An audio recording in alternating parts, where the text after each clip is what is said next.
Good morning, my brothers and sisters. Welcome to episode number 27. This is going to be about picking up the pieces after a major debacle. So this is going to be after the golden calf and what happens to the Israelites' relationship with the Lord after the, sort of one of their worst moments in their entire history. We're going to pick this up in Deuteronomy chapter number 10, verse 1.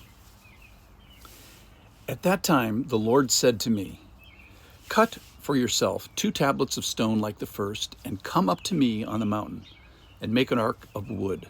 So Moses made the ark. Verse 2, "And I will write on the tablets the words that were on the first tablets that you broke, and you shall put them in the ark." So I made an ark of acacia wood, and cut 2 tablets of stone like the first, and went up the mountain with the 2 tablets in my hand. And he wrote on the tablets in the same writing as before, the 10 commandments that the Lord had spoken to you on the mountain, out of the midst of the fire, on that day of the assembly. And the Lord gave them to me. Then I turned and came down from the mountain and put the tablets in the ark that I had made. And there they are, as the Lord commanded me. So first big point, the amazing thing, most amazing thing about the whole story is that the Lord is still in it. So we find in this little paragraph, the Lord says to him, "I will write on the tablets." The Lord gives the tablets to Moses. So the amazing thing to me, primarily, is that God is still in the picture. He could have, left. And then the teaching point is immediately, have you ever had a similar sized debacle in your life? So likely God is still in this, and how do we define debacle? Well, not by your criteria. Let's use the Lord's criteria. Look from the Lord's perspective. If he had to be critical, what would he say? But likely, here's the beauty of it, is likely he's still in it with you. So we have a faithful God who chooses and helps unfaithful people. And in short, he is the God of knuckleheads. You can write that down. Of which we've all been one, but we're not supposed to say knuckleheads. So that's the last point of today. Second point is that the tablets are in the ark, and Moses makes this ark of acacia wood to keep the writing of God. So this is the ark that goes all the way through the Old Testament. And Moses redoes the tablets, "Cut for yourself these 2 tablets, and God says, I will write on them." So Indiana Jones aside, if you want to find the tablets where they are today, you got to find the ark. So then there's a section here, which I'm just going to summarize. Aaron dies, his son replaces him, the tribe of Levi is initiated as a priestly tribe. And then I want to start with verse 10. "I myself stayed on the mountain as at the first time, 40 days and 40 nights. So that's Moses talking. "And the Lord listened to me." Here, there he goes again, that time also. "The Lord was unwilling to destroy you.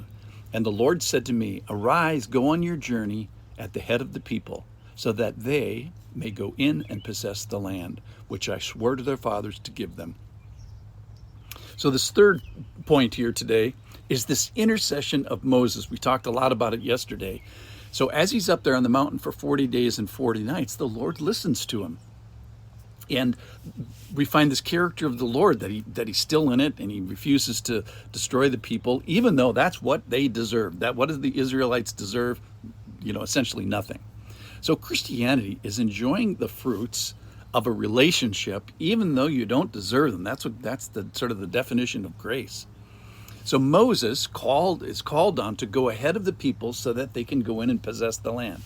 So when he's up on the mountain, Moses is interceding. So what is that? That's when you ask for another when they cannot ask, and act for another when they will not act, and to remember for another when they have forgotten.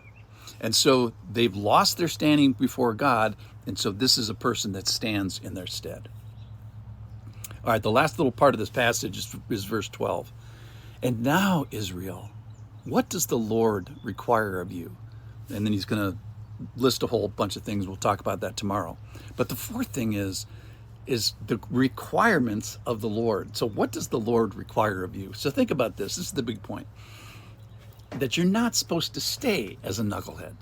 So it's an appropriate question to ask is, what do I need to do to be in a good relationship with the Lord? We continually assess ourselves. Are we in a good functional relationship? What are the basics? What are the foundational requirements?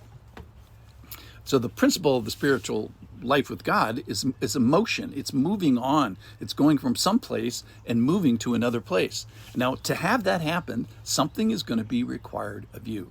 Now, I see spiritual friends who have not spiritually moved on from place to place or haven't moved very far.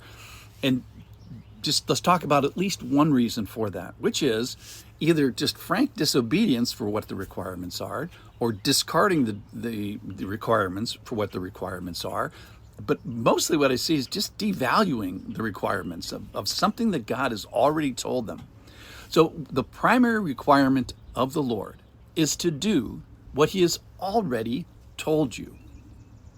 So the idea is, why would God give you something else further down the road of intimacy or growth if you haven't honored and obeyed what he's already told you? It would be like God throwing pearls to the swine. So wouldn't he have you treasure what he has already called you to before he gives you another treasure for you to ignore? And why would he give you another treasure when you ignored the last treasure that he gave you?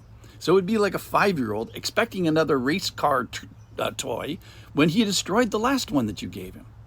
So let me summarize here the fun things about this passage. The main thing is God is still in it with them, even though they have made a major debacle. That gives us all hope. Secondly, just about the tablets are in the ark. You want to find the tablets, got to find the ark. Third thing is this Moses intercession, and probably something that the Lord would have us do, those who stand in the Lord, for those who currently are not standing in the Lord. And then fourthly, what does the Lord require of you? And then the idea there is, let's obey what we already know. Thanks for listening.